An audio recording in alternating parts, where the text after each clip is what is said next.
मेरी जान, मेरी जान,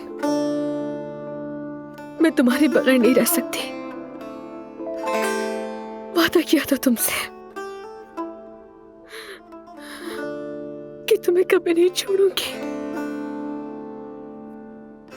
तुम्हें बार बार नहीं खो सकती।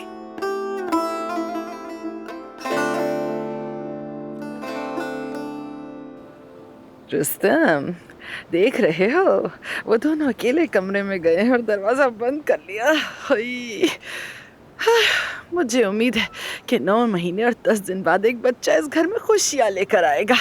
ए मेरे खुदा, मैं दुआ करती हूँ ऐसा ही हो, इंशाल्लाह। फिर देखना तुम मुझे मेरी कितनी शान और शौकत होती है। दमीर खान खानदान के वारिस की नानी बनूंगी मैं, हुरिया कोलोलू।